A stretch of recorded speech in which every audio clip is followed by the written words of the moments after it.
One thing I've learned in life is that you can tell a lot about a person by how they treat other people when they're under stress. So it's a good way to figure out who you're really dealing with. Pay attention when someone's in a bad mood, had a bad day. How do they treat people? Not just people they know well. How do they treat strangers, people they come across? Do they lash out? Do they act out? I also have a version of this for if you play sports or compete with somebody in a friendly way. I mean, I used to play a lot of tennis with different people here in New York, and there are the people who, when they're losing, lose gracefully and are still, even if they're frustrated, they're losing, they still enjoy themselves and act with a lot of class and good sportsmanship. And then there are people that are total maniacs. I've played tennis with people that some of you would actually know if I were to name them, who are well-known individuals who, when they start losing, they are total maniacs. And it tells you a lot about how they really are in life. We've all had this, the airlines right now are getting just shellacked. I mean, it's a rough time to be any airline anywhere. I mean, they're just people who don't want to get on. The only thing worse than being on a plane right now, and I just flew to LA for, spent 12 hours on flights. What was it, a couple weeks ago? The only thing worse than being on a plane right now for most people is being on a cruise ship. And the only thing worse than being on a cruise ship is, I don't know, being stuck in like solitary confinement in a maximum security prison or something. Like a cruise ship sounds horrible. I don't know. I'm sorry. Cruise ship is not. I've never been a cruise person, and this is one of these moments where I sit around saying, I'm not about to become one anytime soon. So when I want off the boat, I want off the boat. That's always my rule. So I'll go on the ocean. I'll go on a lake. I'll go on a pond. I'll go on a river. But I have to be able to say, you know what? I've had enough. I'm done. And I don't ever want to be told, our matey, we're 7 hours from land and we got 2,000 other people enjoying their pinochle and shuffleboard while you're pitching over the side with your green gills. Arr. They don't have pirates on. What do you think of cruise ships? Cruise ships? I don't know, man. I feel like the captain probably, None of that. The captain has like a little parrot, a little earring, and no, none of that. No. Probably want No, they have like Broadway shows and bars. Yeah, all right. So maybe I don't know that much about cruise ships, but I'm just trying to say I want to be able to get off and go to land. I don't want to be told land is far away, suck it up, put one of those little things on your wrist that's supposed to deal with seasickness. When I'm tossing my cookies, I don't want anyone giving me some little thing that's supposed to like press on my wrist to make it all better. Like, put it. I don't believe those things work. Do you get seasick? Oh, yeah. Oh, well, the cruise wouldn't be good for you. Yeah, well, of course, this is like my worst nightmare. The first time I went, I got seasick for like 2 minutes when I finally realized the boat was moving. Then I was fine. Oh, okay. Well, that's not that bad. So, look, I feel like you have enough pina coladas and get some sun. Anything can be fun. So there's that. Oh, I had plenty of pina coladas. They're delicious. Not a health food, but delicious. So here's what I got for you though on flying. As I said, no one wants to fly these days. But we've all had that extreme frustration. Airlines, I've always said, give you the closest thing as an American living in our current era. Airlines give you the closest thing to what it would feel like to be dealing with a business in a totalitarian state, right? Because you got nothing. They own you. Like, they want to keep you out on the tarmac for a couple of hours. It's like they're kidnapping you, and they don't know if they can take off. Oh, sorry, they love to do this in an era of instantaneous communication. Airlines will tell you, hey, so the plane is taking off. It'll be here in 30 minutes. And then 30 minutes will go by and you'll be like, oh, no, actually it hasn't taken off and it might be a 3-hour delay. Sorry, does that ruin your whole weekend? Whoops, too bad. Suck it up. That's basically what a lot of us have dealt with airlines. I've dealt with it. I've had one of my worst airline stories was actually coming from Boston to New York, where they kept pushing off and doing the 2-hour. There were some thunderstorms. They kept thinking they were going to take off in a lull in the thunderstorm because it's about a 30-minute flight max or something from Boston to New York once you get airborne. And nope. We kept pushing off and coming back, pushing off. I had an 8 a.m. flight from Boston to New York. I almost missed my 6 p.m. radio show. All right, so that gives you – I had 10 hours for a 30-minute flight, and I had to bail at the last minute and run and find an affiliate station in Boston. And the airline, did they feel bad about it? No. Did I get some like, hey, you get to fly free somewhere? Nope, none of that stuff. So I understand frustration with airlines, and I also understand that there does seem to be an inexcusable trend in airlines where you pay to be less punished. It's one of the few businesses where instead of things get like your iPhone is getting smarter, faster, better, more, longer battery, easier to carry, everything, right? And other consumer industries, consumer products get better and better and better all the time. Airlines get worse somehow.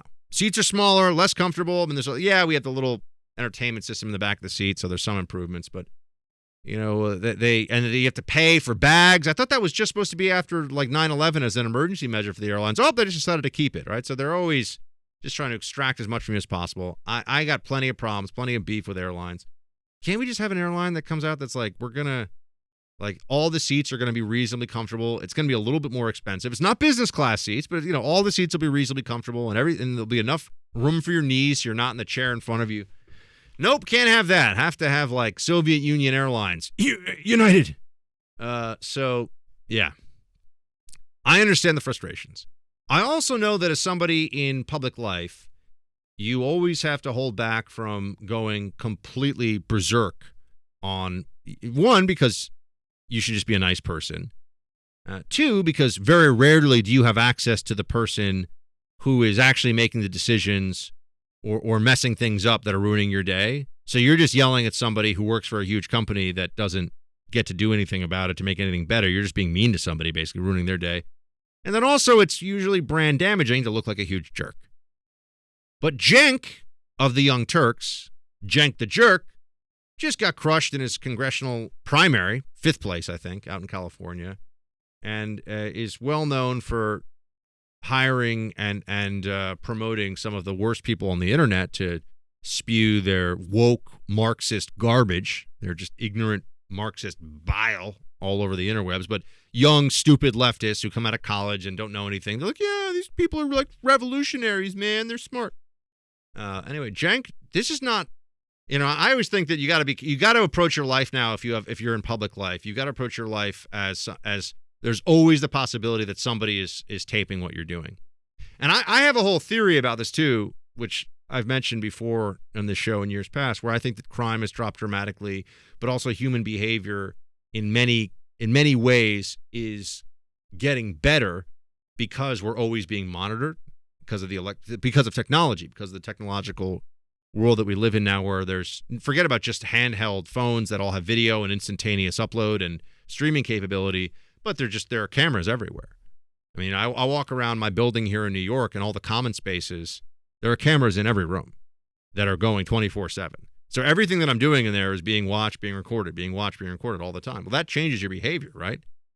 I'm less likely to go for like a totally nude midnight stroll through the gym in my building, given that there are cameras everywhere, right?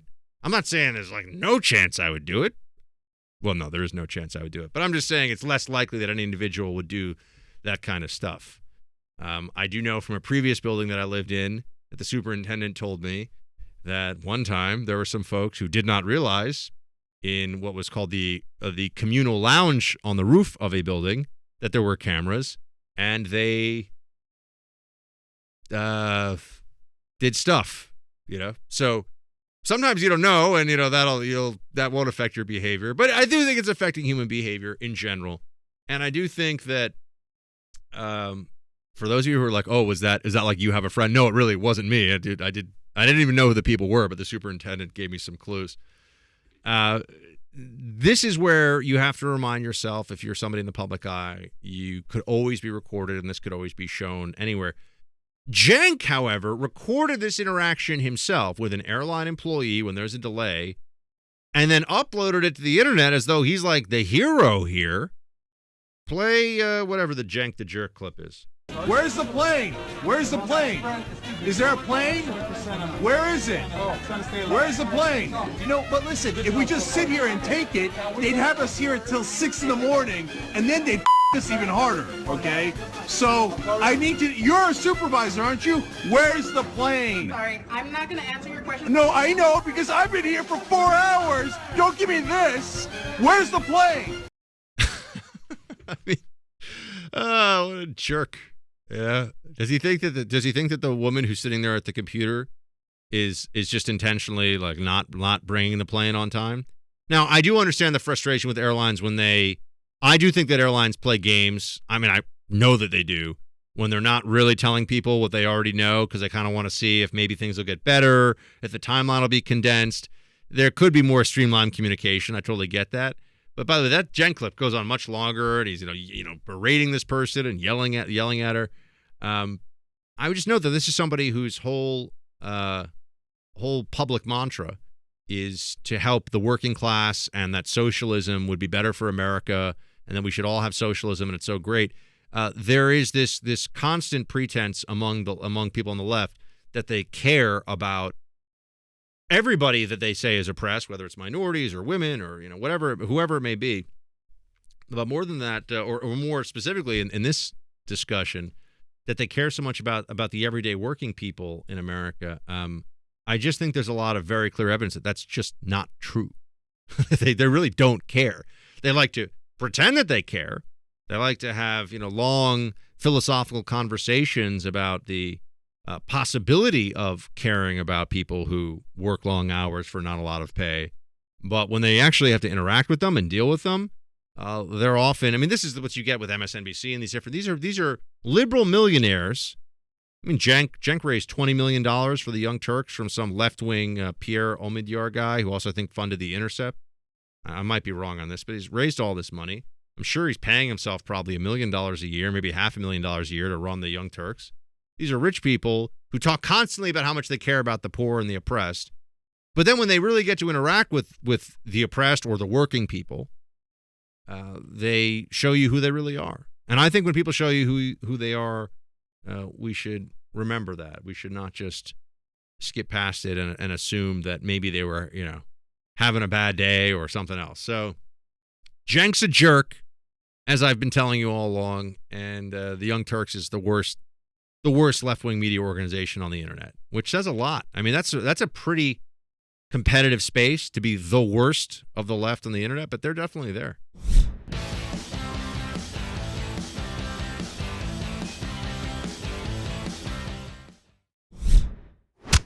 From, by the way? I'm from CNN. You are. I don't watch CNN. That's why I don't recognize you. Nice to meet you. I really don't. I don't watch it. I don't watch CNN because CNN is fake news. I will miss that so much if I don't get to hear that once in a while from the president because he were to lose re-election. So he's got to win re-election just so I get to continue to hear him call CNN fake news. It's the best. It's the greatest. CNN deserves every second of it. They deserve every time he says it.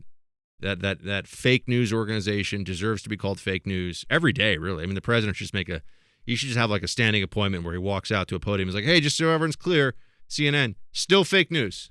Still a bunch of jerks over there. But unfortunately, I can't get everything that I want. I can't get everything that I want in life. It was International Women's Day over the weekend, which was interesting. Bernie Sanders. I don't know how much these days, this is like what activists put on calendars because no one's like, you can't do that, right? You can call any day. I want to declare Wednesday International like cookie eating day. Producer Mark, what do you think? I was part of a baking duo that made some. We'll bring one in for you tomorrow. Okay. Amazing cookies. It's not going to beat these cookies I've been recently buying online. What are these cookies you've been recently buying? So there's this Instagram account, I'll shout them out, called My Cookie Dealer. Huh. And they make these half-pound cookies. Pound cookies? Half a pound. They only drop them when she's baking. So she'll post on Instagram, it's up. Site goes live. You have that like an hour to order, and they ship into your house. How quickly can you get them? I think they're New York based, so they'll come within a day. What kind of cookies have you had? Let's see. The OG, the original, is a chocolate chip, but it's like stuffed with so much chocolate chunks. It's amazing. It's like cake. There's an Oreo one, which has like Oreo cream in the middle and chocolate chips and all this stuff. There's a cannoli stuffed one. They have some crazy cookies. Oh, I've been spending a fair amount of time with a world-class amateur baker. So she's made some cookies. We'll bring you some cookies. But are they gluten-free? They are. Of course, because they're made for me. Yeah. But I'll bring you some gluten-free cookies. Are they good? They're amazing. Amazing. Well, how Top amazing? quality. Like really good. I'm gonna bring them into you. You can. I'll believe. You believe. I'll bring them in for you. Are you? I tweeted out last week about oatmeal raisin cookies, and everyone gave me a hard time about this because the reality is it really should be oatmeal chocolate chip. That's actually the best of both worlds because everyone knows chocolate chips are better than raisins. So none of the oatmeal, none of the raisins. You don't like any of the oatmeal stuff? No, not in a cookie. I do think it's funny because people think that it's somehow healthier. Nope, same calories, same carbs, same exactly. thing. So why would you eat crap? I mean, dude, the oatmeal's a nice consistency. You have that with a little bit of coffee. I'm sure it is for breakfast. Look at this in a bowl. No imagination on this one. You know what I told my expert baker that we should try to make, by the way, salted caramel cookies or Earl Grey tea flavored cookies. Why? This is amazing. What do you mean? We're trying to be creative. That doesn't sound good though. If a cookie doesn't have chocolate in it, it's not good. I'm bringing.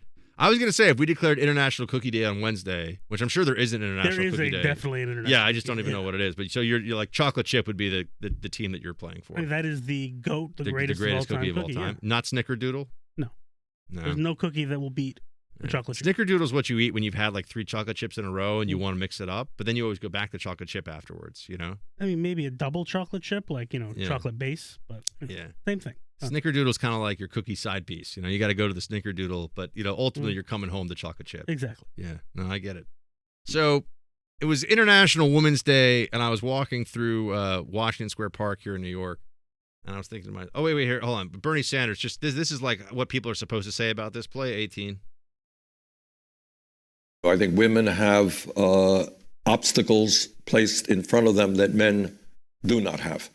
On the other hand, we have made progress in the last 40, 50 years in terms of the number of women who are now in the Congress. You can remember, it wasn't so many years ago. A few decades ago, the Barbara Mikulski of Maryland was the only woman in the United States Senate. And we have made some progress. But the day has got to come sooner and later that women can see themselves equally represented in Congress, a half or more of members of Congress, President of the United States, leaders of companies all over this country. We're making progress, but it's too slow. So does it have to be 50-50? Do we have to have a quota? I just want to know what's enough. And do we discount that women often make different life choices than men, and so that results in different professional paths? Is that we're supposed to pretend that that's not a real thing? Because all the, quote, social science shows that, but we're going to ignore that, right? I don't know. We're a society that it feels like we just keep putting motherhood down all the time, and we wonder why we have a lot of the problems we do. I mean, there's that. But I was walking through Washington Square Park, and it was fascinating because it's International Women's Day, and I saw all of these displays about how we need to do more for trans women, biological males. So it's International Women's Day, and the activist left in Washington Square Park wanted to remind everybody on International Women's Day, we really need to focus on men who have transitioned to women. Okay, there's that.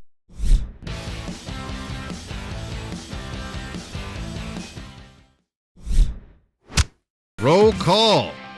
By the way, we just had somebody, and producer Mark was here, so he can back me up on this. We had a very nice gentleman who just came in to spray Lysol on the handle of our studio door. Like this is now, which has that ever happened before, producer Mark? No, but I mean, I'm now getting high from the Lysol fumes in here, but I don't mind that. I wish they would just clean like this all the time, though. Yeah. Like, don't you agree that you wish the subway was cleaned all the time, like they are right now, or door handles all the time? I was on the subway this morning, and the guy sitting right next to me, and I swear this is what happened.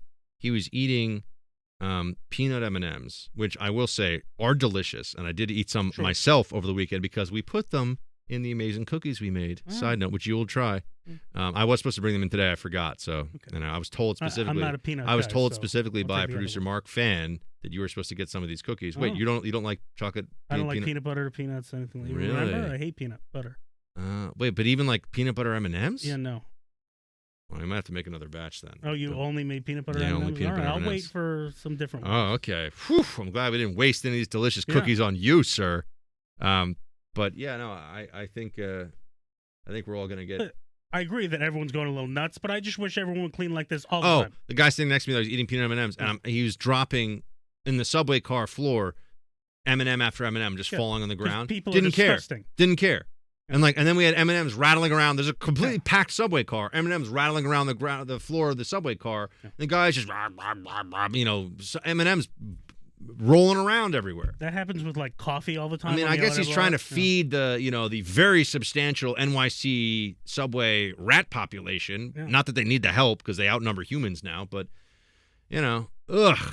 Isn't that amazing? You go on the subway at any point in time, you will see rats the size of kangaroos hopping around on those subway tracks. Yeah.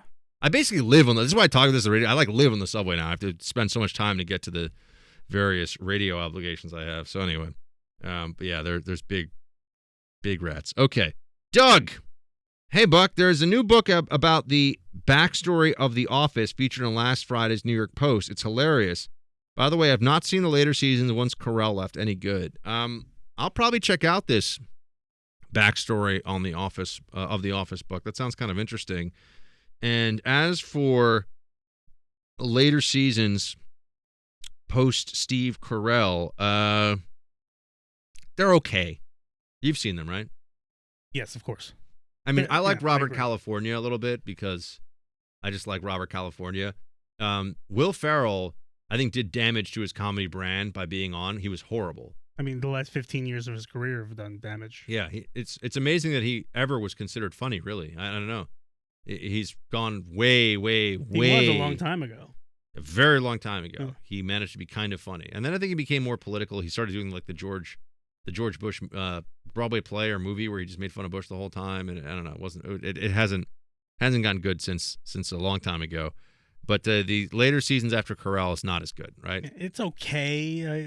I watched it the first time, but any time I rewatch The Office, I skip that, go right to the finale when Carell comes back. I mean, you still have Dwight Schrute, who, as a character, is one of the funniest TV characters of all time. So Dwight Schrute is amazing on the show. But I have to check out this book. I didn't know anything about it. Jason writes, Buck, I've been listening to your show for several months now. I spend a lot of time driving for work and really look forward to hearing the podcast on Spotify. It's an extremely refreshing departure from so many other talk shows, and some of your comments have literally caused me to snort out loud while riding down the highway. I really enjoy hearing from producer Mark, too. Great to hear someone younger than myself that actually understands what's going on and is almost as out of touch with what apps and technology are apparently the hip thing. As I'm in my early 30s, I find myself technically a millennial and horribly at odds socially and politically with so many people my age and younger that want to ride the free stuff bandwagon of today's Democratic Party. I guess their parents neglected to teach them the valuable lessons that nothing is ever free in life. I believe Benjamin Franklin said it best when he said that those who would surrender essential liberty for temporary safety deserve neither. Shields high. Keep up the good work. Well, Jason, thank you. Appreciate you writing into us. And I'm so glad to have a new member of the team who is now enjoying the show and listening on Spotify. And I hope people continue to get, I'm hoping people continue to listen to it wherever they find their podcasts. Jesse writes in, thank you, Buck and producer Mark. You keep me well informed and entertained every day. Buck, your impressions are top shelf. Your Bernie leads me to fits of belly laughter. I've shared your shows with my father and my son. I pass the buck, shields high. Well, Jesse, the single most helpful, most appreciated thing you can do is to do just that, is to pass the buck. So thank you very much, and I hope your dad and your son are now on Team Buck themselves, and maybe they'll pass the buck too, and this is how it goes. We want this to continue to, people talk about things spreading these days and everyone gets scared. We want the podcast to spread far and wide. It's good for everybody. So we really do ask your help with that, and it's just an easy, think of it like a conversation starter. Producer Marcus pointed out on a first date, it might be asking a little much for you to be like, hey, babe, have you ever heard the Buck Sexton show? But when you're with your buddies, grilling some burgers, hanging out on the weekends, playing some flag football or street hockey. See, street hockey. Look at that. Yeah.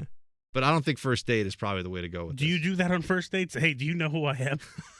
No, because they would all say no. And then there's nothing worse than being the do you know who I am guy when people are like, no. No clue. That's not good.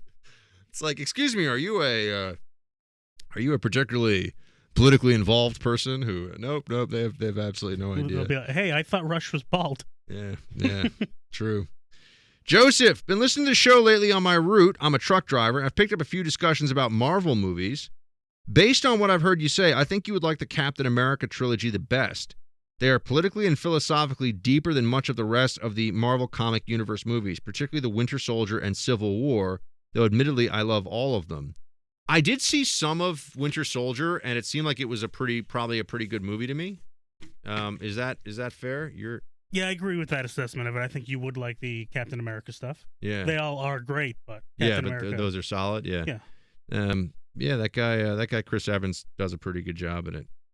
They've made like more X-Men movies recently. No one even really sees these anymore, right? They're Marvel comic universe, but they don't. Yeah, they were separate universe technically, and then the X-Men movies lately have been bad, but the Deadpool movies have been great. I love it. I see. We can agree on that. I thought the first Deadpool movie was hilarious for what it was. So I think they're hoping to reboot it, the X-Men based on Deadpool as well, and then maybe integrate that into the rest of the MCU. Yeah, I hear you. Well, man, I'll check out Winter Soldier for sure. I have a feeling there might be a lot of movie watching time in a lot of people's futures, just because, not because they're gonna have to self-quarantine, although that will be a thing that happens to some people, but just because big gatherings right now. I was looking at some concerts I wanted to go to over the weekend, then I realized I was like, I don't want to plan a concert or go to a concert a month or two from now, because what are the chances that gets canceled? Yeah, I think it's a not zero chance. It's like getting higher every day that these concerts are going to start getting canceled. Luckily, my next concert isn't until July. Yeah. So. Well, the warm weather helps with all this too. And it's an open air. Yeah. So. And thankfully, we're at the tail end of getting toward the tail end of flu season, so that's good. And people will be outdoors more and all that good stuff. Janet, hey Buck, glad things are going so well for you. Well, Janet, I hope they're going well. You might be a little more optimistic than me. You deserve success for all your hard work. Thank you for your tireless efforts to break it down for us and keep us informed. I'm listening to February 20th podcast, what you're saying about how Medicare for all will play out. It's so true. I'm a healthcare provider. We will not work for the peanuts Bernie wants to toss us. I'm a psychiatric nurse practitioner in private practice, and psychiatric care is difficult to find already. I actually have folks cry with relief when I say I will take them on as a new patient. So some psychiatrists have already gone cash pay only. Why deal with pesky insurance companies? If Bernie ever does get his health care plan through, sorry to say, I will be a cash pay provider as well. Maybe even have a concierge practice where I manage a group of patients for a monthly fee, which is also done now. After 27 years of taking care of patients, I won't be dictated to by Bernie. Just imagining the red tape and the hoops under his system hurts my brain. Working hard to pack our retirement account now in case he gets in. I would retire and care for patients as a volunteer before subjecting myself to the insult that would be Medicare for all. It's said that Bernie will do away with all private insurance. In some countries, private health care exists alongside public health care, and folks have a choice to pay for better care. Ireland, Australia, and others. Yeah, that's what, by the way, that is what we would have here, unless they tried to outlaw private care, which I don't think they would do, but in order to force people from, being able to make that choice, that I could see them turning to the law and saying, no, have to go through our government system. Because what will happen is everybody with the money won't go through the government system anymore. And you'll have a really good, efficient private healthcare system for people who can pay, and a really crappy, slow, inept Medicare for all system, but it's free, and all of your taxes are going up to pay for it, by the way. Yeah, Jeanette, appreciate that. Anyway, that's my 2 cents. I'm pretty much always here for my patients. I'll be calling and checking on some today, Sunday. It's just how it is. I love my work, but I require compensation to carry on. Janet, of course, everybody does.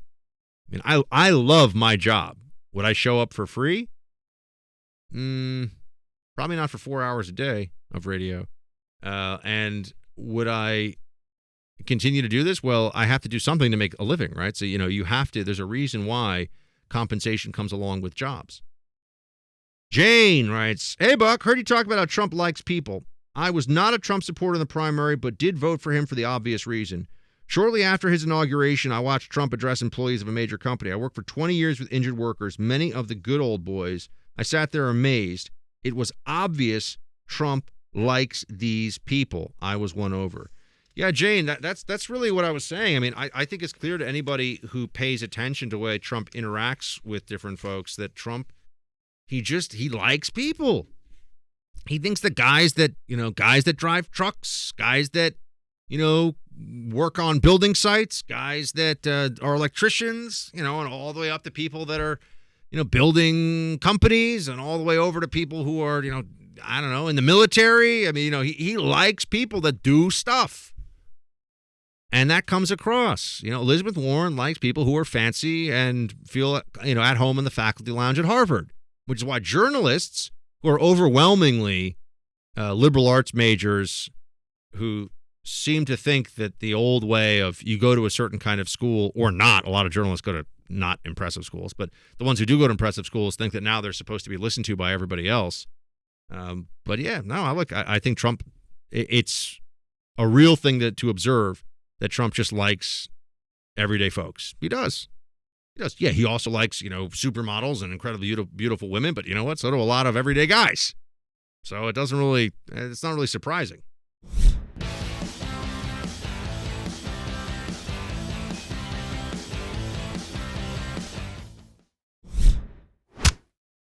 All right, roll call continues now with Sarah. Buck, love your show and your voice impressions. You crack me up. When I first heard you, I thought, here's the future of talk radio. You remind me a little of Rush, yet you have your own style. On another note, whenever you and producer Mark get off on a subject of whistling and your extreme dislike of it, I can't help thinking of the comic Get Fuzzy and one particular strip where the main characters are arguing about pucker screaming, a.k.a. whistling. Look, I think there's I'll actually try to Google this, medical condition where whistling bothers you. I think it's a thing.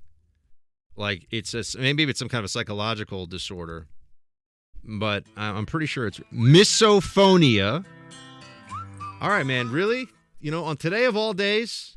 What do you mean today of all days? No cookie. The market's having a rough day today. No cookies for you, producer Mark. You're cut off. Oh, I don't like them because of peanut butter. Yeah, we'll make some delicious chocolate chip. All right, and then you won't give me any. Yeah, that's right. We'll hold it back from you. Misophonia is a disorder in which certain sounds trigger emotional or physiological response that some might perceive as unreasonable given the circumstances. Those who have misophonia might describe it as when a sound drives you crazy. That's on WebMD. A common one with that is people chewing. With their mouths open? Yeah. No, like on the radio, people have the radio shows have gotten complaints. People eating on the air because people hate that sound.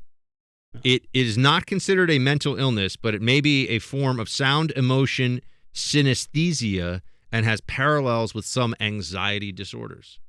So, I mean, no, I'm not crazy. I just hate whistling. So there you go. I have misophonia about whistling. We should make that a T-shirt. That's right. I'm not crazy. I just hate whistling. I think that's... People should... I'm right about this. I don't know why people walk around think that no one wants to hear you whistling. Nobody wants to hear it. Some people, it doesn't really bother them. Fine. Normal people, doesn't bother them. I'm not normal. Drives me completely insane. This must be why you hate sports.